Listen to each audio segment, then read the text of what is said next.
for rain. The last few months, last few weeks, running to a month, the rain ceased. We know of August break as far as the rain is concerned, but this break started in July, and just a few days back, the heavens lasted almost like a month.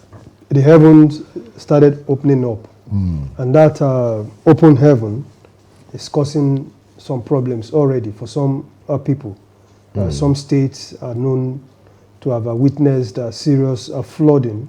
Of course, rainfalls and rain can't find its way. I mean, these are pictures that you really don't want to see. I mean, building completely submerged. Submerged, totally. I mean, we have in Jigawa, Nasarawa, Bauchi. I mean, now again in Kaduna, and the Speaker of the House of Representatives, Tajuddin Abbas, has called on the government, federal government, to quickly come to the aid of people in Sabongeri local government area of Kaduna State who are seriously affected by flooding. Well, first of all, let us be very clear to ourselves that flooding is a periodic natural phenomenon. A lot of the places where we have floods are part of the inundation area of a particular water body. You see, Nigeria, when you see a topographical map, that topographical map will have hatches, and you will see the legend of the map saying area susceptible to flooding, or area prone to flooding. Let us look at this area we are in now.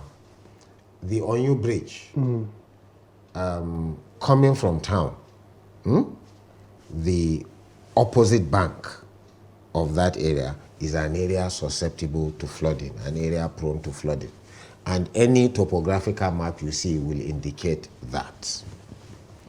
Then, in the name of urban development, people now go and build on that area. Then 2, 3, 4, 5 years down the line, most natural cycles occur within a period of 7 years. But I mean, now it's not people, it's government. I'm coming now. Let's take it one by one. So people now decide that, so we are seeing the general rainfall pattern in Nigeria, you know. So we already know what we are talking about. Although this one is slightly different from the one that I had, because the savanna is two. There is the Guinea savanna and the Sahel savanna. Then there is the semi-arid, then there is the arid. By the one that they taught me, Sokoto to the west is semi-arid. Borno, Yobe, some parts of Jigawa is arid. But I think that's another way of looking at, but this is a weather map or a wind map showing how wind is moving at a particular point in time. So that is a particular time frame. But one thing that we do notice is that most of the time in Nigeria, anywhere above latitude 15 degrees north, on that map you can see where latitude 12 is, but I will simply use Mobi in Adamawa as my base, as my baseline. Most of the time, anywhere above Mobi in Adamawa State, it is difficult to plant maize, for instance, because the rainy season very rarely does it exceed 40 days in some of those places. So anything you want to plant above latitude 12 has to be things that will survive and germinate within 40 days. Within 40 days. So coming back to that. Within 40 days of rain. Within 40 days of rain, yes. You know. So that means that 40 days of rain can fall within 60 days. Now, I'm still with this my Onyu area. So people started building. Then government that is responsible for the map, that knows that this area is susceptible to flooding. Now, the Kwara State is probably the most land surplus state in this country. Person to land ratio. Niger is also there. Niger, I think they have a population greater than us. But person to land ratio, not overall land space, land mass, no. But person to land ratio, Kwara has one of the highest per capita. They now begin to give government agencies a place that is susceptible to flooding. Meanwhile, because of that understanding, the Lower Niger River Basin Development Authority constructed a weir, a form of embankment, to hold the water back to serve irrigation purposes. So an area that should be providing food security to Nigerians has become a living zone. That area was designed to cultivate suckers, banana, pineapple, maybe even rice, maybe even sugarcane. Then you can also use it for fadama farming. The shaduf, I mean, open water feeding. I mean, you can have vegetables, fruit items, some forms of fruits like garden eggs, cucumbers, all that is what these areas are for. Yet, government that has the repository of all powers and the ability to marshal intellectual resources decided to allocate an area susceptible to flooding to government offices. And those particular government offices, they are federal government agencies. They I don't know whether they threw away, I don't know. What would they have done? They will say this place is not good now. Huh? I mean, we have to be realistic. It is an eye something now. It's something that you can see with your eyes. One of those offices now, they are constantly reinforcing. Constantly.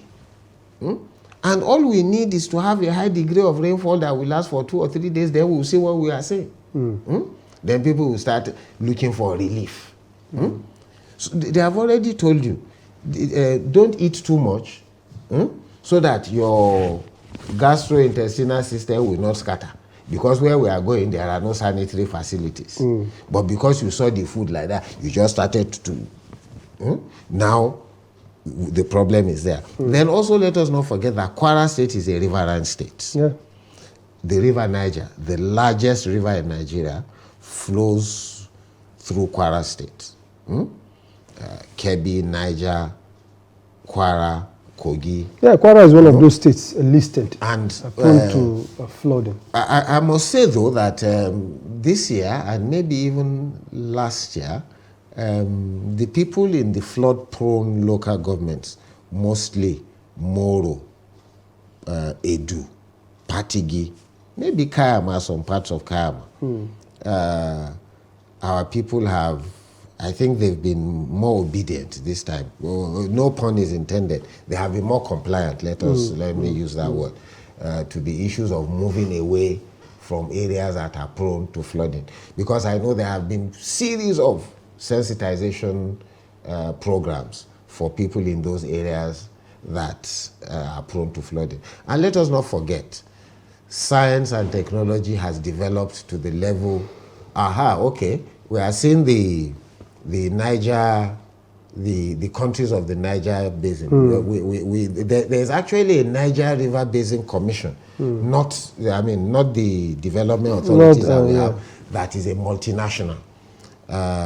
So we can see it, although that is it is in French, but it means the total basin occupied by the river Niger, which starts from the Futajalon, you can see there in Guinea, through Mali, into Niger Republic, and before coming into Nigeria, and then being joined by the river Benue to go to the sea through the Niger Delta. So that is it.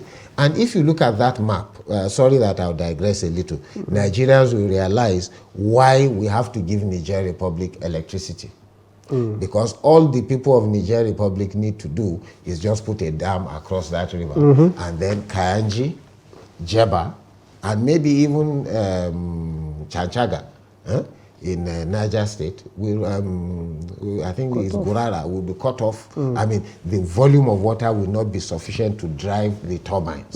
So that is why. So providing electricity to Niger Republic, or even Benin Republic, or even any of those countries in the Niger Basin. Even at this, yes, it's still being controlled, the dam. Yes. I mean, the release of the water is still being controlled, not allowed to just flow in anyhow to prevent flooding. No, naturally. So there are usually when they want to open it up, there is an understanding between Niger and Nigeria that we're opening up the dam at this particular point in time, so you could have excess water flowing into your country. The one that is problematic in terms of flow is the River Benue. I think it is Lunga. I think that's the name of that dam in Cameroon. That once they release it and it flows downstream, because there are insufficient hydraulic structures along the Benue to control it. And the people of Adamawa and Benue, I think, have been careless over the years as far as settlements are concerned. So, and let's not forget, science and technology has developed to the extent that you can, using the figures of the past, compute the water flow for any given year. About we are sounding this note of warning now for people in Kwara. It's not as if we're experiencing any form of flooding we are not, as we speak. Going by the meteorologists, they have predicted that there's going to be rain.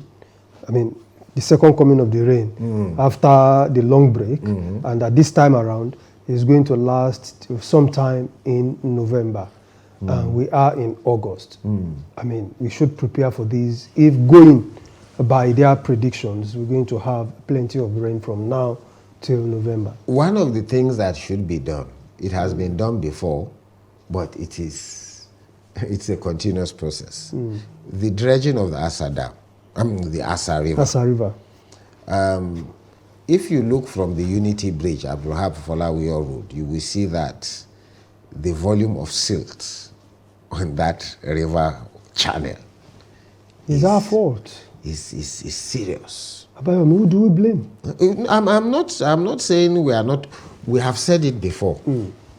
The Kwara State Ministry of Environment, Gaskia, you are not doing it. The action agency of the ministry, Kwepa, you are not doing it. You see, go to Lanjori Junction. They look at what you are seeing on Lanjori Junction is probably not offenses committed by people on that area.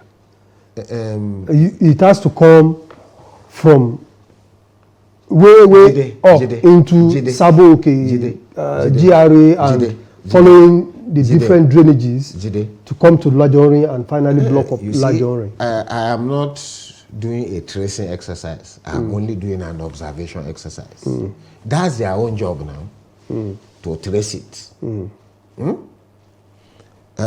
What I know is that if there is heavy rainfall, Lanjori Junction is waterlogged. If you are not using a heavy car, your car will drink water and sleep there until the water level goes down. The same thing applies to the frontage of the agric estates, where there is a Kwasu liaison office, up to Kulende Junction. The same thing applies to Ofa Garage roundabout. The same thing applies to Olunlade around Latara, in which when there is heavy rain, one lane is unusable. And you see, let's not forget that rainfall is a natural phenomenon, and it is our duty to manage it. So, Kwara State Ministry of Environment, Gaskia, you people are not doing it. Of course, trace it now. Where is it coming from? You have a duty to trace it. But whatever the case may be, the drains on Lanjori Junction by Muritala Mohammed Way, those drains have to be desilted. And when the silt is taken out of the drainage channel, it should be evacuated immediately. Then trace it to wherever it is coming from and block it from there. That is your job. You can't block the drains. No. They will block whatever it is that is causing that problem. What is causing it is that we are throwing dirt into the drains. So so let them do surveillance. Those that are throwing the dirt into the drain, give them abatement notice and we will let the law take its course.